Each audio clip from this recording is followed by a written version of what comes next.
अभी तो एक महराज मलिक संसद पहुंचे हैं तो इतना बुरा हाल हो रहा है, वो एक तरफ बीजेपी जो है वो बौखला गई है। अभी तो आने वाले वक्त में अगर 2-4 और हमने महराज मलिक यहाँ से भेज दिए तो मुझे लगता है कि उनकी बोलती बंद होने वाली है। ऐसी बातें जो दोहराने से वो अपना लेवल एक्चुअल में शो कर रहे हैं कि वो किस लेवल पे। लगता है कि पहले आरएस पठानिया को अपने दिमाग का इलाज कराना पड़ेगा, क्योंकि ऐसा घटिया बयान उन्होंने दिया डोडा की आवाम के लिए। डोडा की आवाम जो हमारी आन बान और शान है, फिलफोर उसको डोडा असेंबली के लोगों से माफी मांगनी चाहिए। अस्सलाम वालेकुम प्यारे व्यूअर्स, जेके न्यूज अपडेट में आपका खैर मकदम है।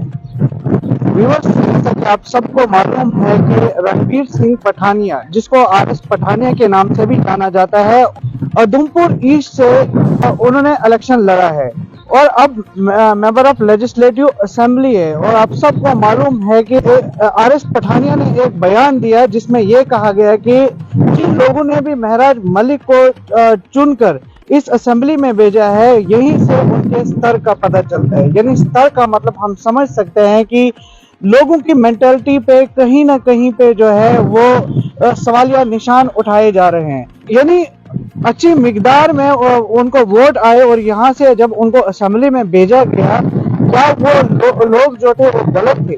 इसी सिलसिले में बात करने के लिए हमारे साथ एक जाना पहचाना नाम, जिनको आप आए रोज खबरों में देख रहे हो, मुदस्सिर जलाल जी, जो यूथ के आइकॉन भी हम कह सकते हैं, क्योंकि यूथ के लिए ये भी आवाज उठाने वाले एक हैं।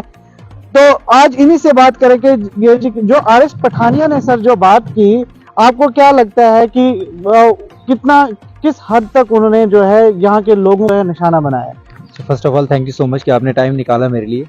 तो ये जो आपने बात कही कि मैंने खुद स्टेटमेंट देखी आरएस पठानिया जी की, उन्होंने ये कहा कि सबसे पहले तो उन्होंने पर्सनल रिमार्क्स जहाँ तक रहते हैं संसद के अंदर वो तो चलता रहता है, जो ओपोजिशन में लोग हैं एक दूसरे को क्रिटिसाइज करते हैं, बट वहीं पर उन्होंने वोटर्स के ऊपर जो तंज कसा कि ये कहा कि जिस तरीके से जैसे एमएलए को उन्होंने भेजा तो उससे वोटर्स का स्तर पता चलता है या उनका मेंटालिटी पता चलती है या उनका लेवल पता चलता है, ये वो कहना चाहते थे। तो मैं कहना चाहता हूँ कि इस लेवल पर जब एक पॉलिटिशियन होता है, जब आपको लोगों ने रिप्रेजेंट किया हुआ तो डायरेक्टली इनडायरेक्टली क्या कर रहे हैं कि वो लोगों को उसमें मतलब इन्वॉल्व कर रहे हैं, और मेरे जैसे आपके जैसे जिन लोगों ने उन्हें चुन कर दिया हुआ। तो आरएस पठानिया साहब को मैं एक बात बता दूं कि हम पहाड़ी लोग हैं और पहाड़ी लोग जो होते हैं वो दिल के सच्चे होते हैं। वो महराज मलिक ने दिखा दिया किस तरीके से वो ग्राउंड लेवल की बात कर रहे हैं। अभी तो एक महराज मलिक संसद पहुंचे हैं तो इतना बुरा हाल हो रहा है, वो एक तरफ बीजेपी जो है वो बौखला गई है। अभी तो आने वाले वक्त में अगर 2-4 और हमने महराज मलिक यहाँ से भेज दिए तो मुझे लगता है कि उनकी बोलती बंद होने वाली है। और ऐसी टिप्पणी करना वोटर्स के बारे में मुझे लगता है कि डेमोक्रेसी में ये बहुत ही गलत बात है और कहीं ना कहीं जो है उनको अपने ये वोट्स वापस लेने चाहिए। और ऐसी बातें जो दोहराने से वो अपना लेवल एक्चुअल में शो कर रहे हैं कि वो किस लेवल पे, तो ऐसी बातें नहीं होनी चाहिए। और अफसोसजनक है कि आप एक डेमोक्रेसी का हिस्सा हैं और आप ऑपोजिशन में खड़े हैं, तो एक कंस्ट्रक्टिव ऑपोजिशन कीजिए। और इस तरीके से पर्सनल रिमार्क्स देना या लोगों को वोटर्स को इन्वॉल्व करना, आपको क्या पता कितने हजार लोगों ने उन्हें वोट देके जिताया।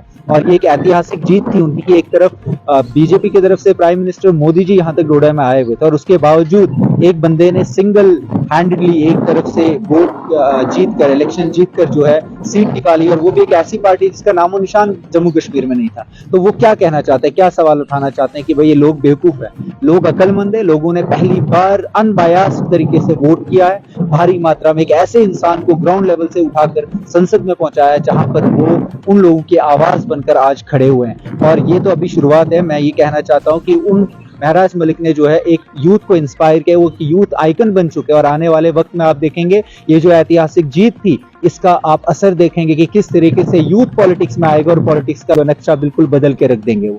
तो मैं तो यही कहूंगा कि ये अफसोसजनक बात है कि इस लेवल पर पॉलिटिशियंस होते हुए वो ऐसी बात कहते हैं, तो ये नहीं कहना चाहिए।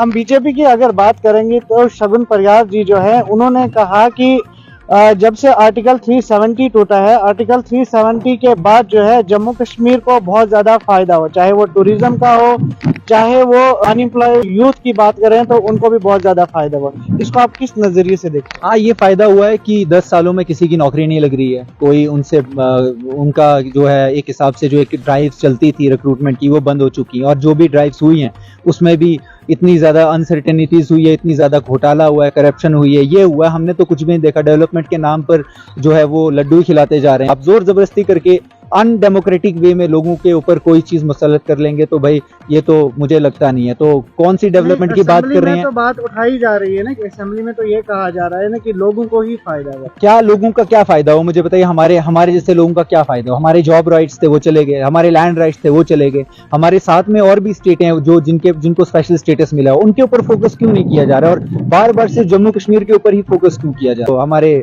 IAS KS ऑफिसर्स हैं बाहर के लाकर यहाँ पर खड़े कर दिए।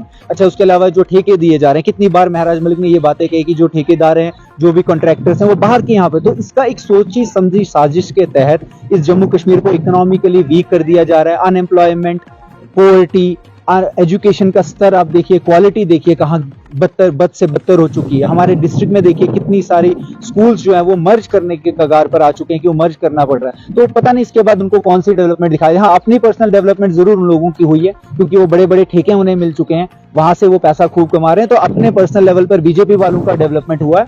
बाकी आम आदमी की जिंदगी पर तो मुझे लगता नहीं है। महंगाई तो अभी आम आदमी के ऊपर चल रही है, एजुकेशन महंगा हो चुका है, एजुकेशन का स्तर गिर चुका है, बेरोजगारी इतनी ज्यादा। तो कौन सी डेवलपमेंट, मुझे बताएं। अगर डेवलपमेंट है तो क्या है, कहाँ है? मुझे तो नहीं दिखती सर। एक्चुअल में उनका रियल फेस महराज मलिक ने जो दिखाया इस बार आम आदमी को, ये दिखाया कि उनका असली चेहरा क्या। तो वो अपना असली चेहरा दिखा रहे हैं, चाहे वो हो चाहे इसके अलावा बीजेपी का कोई भी लीडर। आप उनकी उनकी जो रवैया देखें, वो किस एग्रेसिवनेस से, किस तरीके से पॉइंट आउट कर रहे हैं। तो इसका मतलब ये कि उनके पास उन जो सवालों का जवाब ही नहीं है और खड़े हो रहा है। उन सवालों का जब जवाब नहीं है तो वो लोगों को डाइवर्ट कर रहे हैं अलग अलग मुद्दों के साथ, चाहे वो रिलीजियस मैटर बीच में ला रहे हैं, चाहे महराज मलिक का जो कंट्रोवर्सी क्रिएट करके उसके खिलाफ कभी उसको अनपढ़ बोल रहे हैं, कभी उसको नशेड़ी बोल रहे हैं। तो ये सब बातों का ये मतलब है कि आपके पास मुद्दों के ऊपर जो रियल क्वेश्चन है, you don't have answers for them and you are just trying to divert. एक पुराना खेल फिर से खेल रहे हैं, मजहब वाला। पर मुझे अब लगता है कि यूथ जो है वो समझ चुका है, वो इस मजहब के इस खेल में नहीं जाएगा। और भारी अक्सरियत से आप देखेंगे कि आने वाले वक्त में मुझे लगता है महराज मलिक जैसे और 5-7 अच्छे एजुकेटेड लीडर्स जब पहुंचेंगे वहां पे, तो बीजेपी का जो ये पुराना ये था उसको दफन कर देंगे वो। और मुझे यही लगता है। और मैं आपके चैनल के माध्यम से जो भी यूथ सुन रहा है इस चीज को, पॉलिटिक्स में इंटरेस्ट दीजिए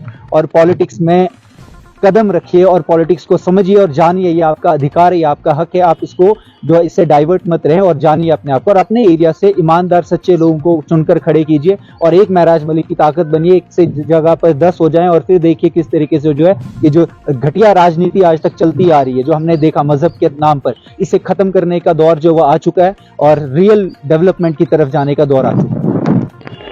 सर, RS पठानिया ने जो परसों बयान दिया जिसमें यह कहा गया कि महराज मलिक को जिन लोगों ने चुना है कहीं ना कहीं उनका दिमाग जो है वो खराब है, तो इस बारे में आपका क्या कहना है? सबसे पहले मैं आपका शुक्रिया अदा करता हूं कि RS पठानिया का जो बयान सुना मैंने, उसका और महराज मलिक का क्या है आपस में, कौन सा दिली खुंद के उनको, उस पे मैं नहीं जाता हूँ। लेकिन मुझे लगता है कि पहले RS पठानिया को अपने दिमाग का इलाज कराना पड़ेगा, क्योंकि ऐसा घटिया बयान उन्होंने दिया डोडा की आवाम के लिए।